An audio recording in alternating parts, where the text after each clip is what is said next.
High-speed trains evacuate COVID-19 patients from Paris to Western France. The Paris region is the country's worst hit. The Prime Minister saying the lockdown will most likely be eased gradually. A drop in Italy's daily death toll from 812 dead on Monday to 727 on Tuesday, Italy recording more deaths than any other country. And almost 2,000 dead in New York State, the governor ordering the closure of the city's playgrounds. We'll get an update from New York in a moment. Hello and thanks for joining us here on France 24. It's week 3 of the lockdown here in France and we've got the latest figures, the death toll now passing 4,000. Some hospitals struggling to cope with the number of COVID-19 cases and so patients continue to be moved by train. This Wednesday, 2 specially equipped trains took 36 patients from Paris to Brittany, west of the French capital. It's a journey that this train conductor is likely to never forget. Ok, c'est parfait, nickel, on tourne très bien. Stretchers have replaced the chairs passengers would normally sit on, and it's a similar picture in each carriage of this specially adapted TGV train as these SNCF agents get ready to welcome 36 critically ill coronavirus patients. They are on their way to intensive care units in Brittany, in the west of the country. Voilà, c'est un gros travail et puis que c'est une belle chose qu'on puisse faire, qu'on puisse aider, nous aussi participer à l'effort national. As they look over the final touches of the journey, they make sure no stone is left unturned. These evacuations are risky and the train conductors have to pay attention to the smallest of details, especially the speed. Les phases d'accélération ou de décélération trop rapides risquent d'interférer sur le rythme cardiaque des patients qui sont déjà très affaiblis. Et en plus, ils sont en coma artificiel, ils sont même pas en mesure de signaler ce qui ne va pas. This is the latest transfer of patients to take place in France from areas that have been hard hit by the virus to less overwhelmed regions in the country. This shuffle is now critical for Paris as the number of intensive care beds in the capital now match the number of patients. All the SNCF agents participating in this evacuation are volunteers who say they're doing it in the name of national solidarity. Ça ne me dérange pas de venir pour la nation, pour tous ces gens qui combattent pour rester en vie. Donc, à nous de se mobiliser et d'être solidaires. These transfers are becoming more and more frequent as France battles to free up intensive care units across the country. Now, before we move on, it's just worth noting that figure I gave you earlier for France, more than 4,000 COVID-19 deaths, that's up 509 in the last 24 hours. Now, the Prime Minister, Edouard Philippe, and the Health Minister have been quizzed by the lower house of Parliament, the Assemblée nationale, on the government's handling of the crisis. Philippe saying the lockdown is likely to end gradually, not in one go. Il est donc probable, je dis probable et j'essaie d'être We're probably not heading towards a universal, absolute end to the quarantine for everyone at the same time. Et absolu en une fois partout. We're currently working on and trying to understand the different scenarios for how to end the quarantine. We should remember that first and foremost, we need to discuss how best to end it. Le confinement devra avoir lieu. Now, the latest figures from Italy, the hardest hit country in the world with more than 13,000 deaths. It's recorded 727 new ones, the lowest number since March 26th. But the number of new cases has gone up. As for the lockdown, it's been extended until April 13th. Seema Gupta has more from Rome. We did see that slight drop in terms of the number of people that have died with COVID-19, 727 in the last 24 hours. Still a very tragic figure, but it is a slight drop. It brings the total number of dead to more than 13,000. And particularly, one always has to look at the rate of new infections. It's slightly up from yesterday, but that said, it's more or less in line with previous days in the sense that it does confirm to some extent that there is a flattening in terms of the number of new infections. But the health minister speaking earlier today saying that the drastic measures, these are signs, all of these numbers are signs that the drastic measures that the country has taken with this lockdown, we're now into day 23, is yielding results. And he said it's unforgivable, though, to assume that this means it's the defeat of the virus. We're nowhere near there. In fact, the officials are stressing we're still in an emergency stage, and therefore people need to stay at home even more so now. Spain has become the third country to confirm more than 100,000 cases, and the last 24 hours have seen yet another record single-day death toll of 864. Health officials, though, say that the rate of new cases continues to slow, and Spain is in what they called the stabilization phase of the pandemic. The UK has had its deadliest day yet, another 563 people dying from the virus in hospital, taking the total to more than 2,300. The government saying it aims to test 25,000 people a day by mid-April. That's double the current testing capacity.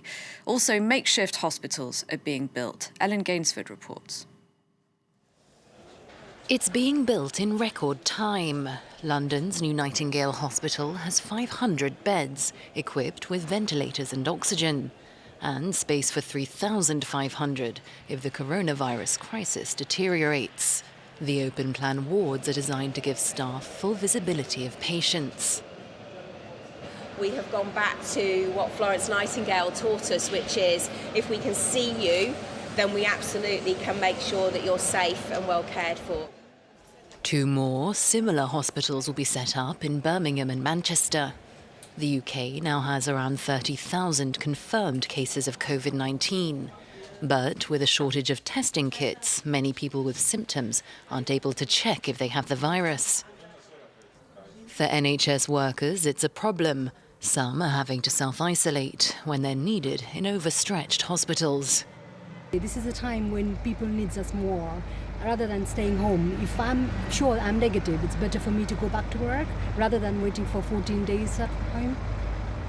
2 weeks ago I had these symptoms, very bad ones, so I'm due to come back to work on Friday, so I thought before I come I'm gonna get checked, but apparently I have to have an email confirmation, invitation confirmation. I don't have this. British authorities blame the lack of tests on a shortage of the swabs needed to take samples of chemicals known as reagents.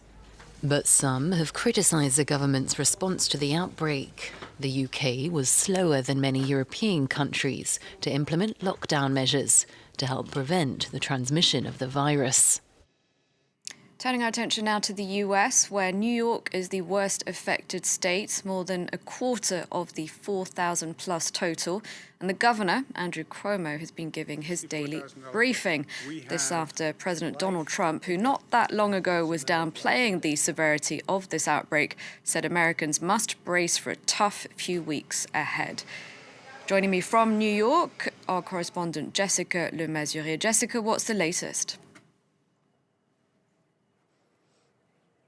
Well, 1,941 people have now died in New York State from COVID-19, that virus that is spreading here like wildfire.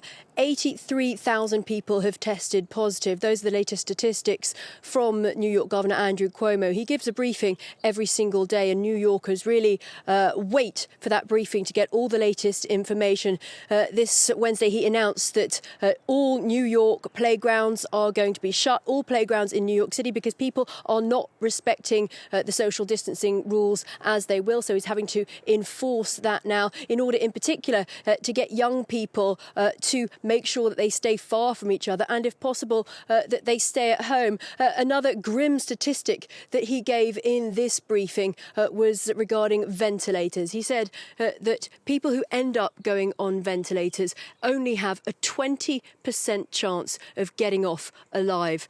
So really quite frightening statistics there for New Yorkers, as there are currently 3,000 people here in the ICU, in the intensive care unit, and hospitals are really getting overwhelmed already. Doctors don't even have the right equipment to protect themselves. There's an ER doctor who died just on Tuesday. He'd only had symptoms for a few days. He ended up dying in his New York City apartment in his husband's arms. He didn't get to the ER himself in time. Jessica, Andrew Cuomo's daily briefings are attracting a lot of people, and there's talk of him running for president. Absolutely. There's a hashtag trending on Twitter, Cuomo for president. But Cuomo, the 62-year-old governor, has assured people he has no intention of running for president. He's simply trying to tackle this crisis as best he can for the sake of his state and for the country. He even said so in very direct terms on CNN. His younger brother, Chris Cuomo, who's currently broadcasting from his basement because he too has coronavirus, interviewed his older brother live on CNN the other day and asked him exactly this question. So, big brother, are you going to be running for president? No, no, no. Didn't leave any ambivalence there. But there have been a lot of comparisons between Cuomo and Winston Churchill, the British wartime leader. And he has sort of been challenging his channeling his inner Churchill with a Queen's twist, you might say. Even quoting Churchill today in his briefing, saying it's no use saying we are doing our best. You've got to succeed in doing what's necessary. Every day, Cuomo brings New Yorkers all the latest figures. He keeps them up to date on what is happening. He throws in some comedy, some personal anecdotes about his Italian-American family, and that's proving very popular with New Yorkers, largely because it reassures them. There's always a part of his daily briefing when he sort of launches into a therapy session, and New Yorkers right now are extremely anxious, so they really need any therapy they can get. All right, thank you very much indeed, Jessica. And as the number of infections from COVID-19 continues to rise across the world, some countries are being criticised for not introducing a total lockdown and preferring instead a system of so-called herd immunity. Here's France 24's Julia Seeger. Countries, including Brazil, but also Sweden and other African countries, have decided not to put their population on lockdown and have chosen instead another strategy in the face of COVID-19, which is herd immunity. The idea behind herd immunity is to wait for 2/3 of a population to get infected by a virus, to then be able for those people to develop the antibodies and be immune to the virus. The idea is to then wait and hope for the epidemic to fizzle out on its own, because the virus will not be able to find enough hosts to infect to be able to spread actively within a population. Now, Jair Bolsonaro, the president of Brazil, is being criticized for adopting this strategy. He's saying he's doing so for economic reasons. He's saying the economic consequences of a lockdown could be even more important than COVID-19 itself. And just to give you an example of his mindset, yesterday he said, I'm sorry, some people will die, that's life. So that's pretty much him admitting to the fact that he's choosing the economy over people. Now, even though it's very difficult right now to say which strategy is the right one when it comes to coping with COVID-19, as many countries around the world are still struggling, many countries even in Europe are struggling with this outbreak, some scientists are saying that this herd strategy could actually be a disaster and lead to a very large amount of deaths. According to a study that was made by the Imperial College in London, it said that if the UK had done nothing and had not imposed a lockdown, there could have been as many as 500,000 deaths.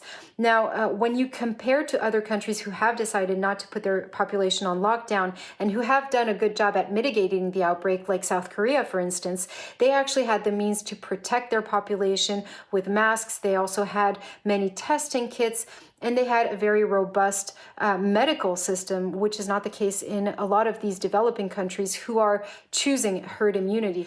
Now, in the context of COVID-19 in particular, another problem is the fact that we don't have a vaccine, as you all know, but also that scientists can't say for sure if a patient can contract the virus twice in a row, so if people are immune to it in the long term, which is a huge problem because this is the hypothesis on which this entire herd immunity strategy is based. That's it from me, but for more on the coronavirus pandemic, you can go to our website, france24.com. You'll find plenty of reports there from all over the world. As you can see, there are top story at the moment coming from the UK with their biggest increase in COVID-19 deaths for a single day. Thanks for watching. Do take care of yourselves and each other.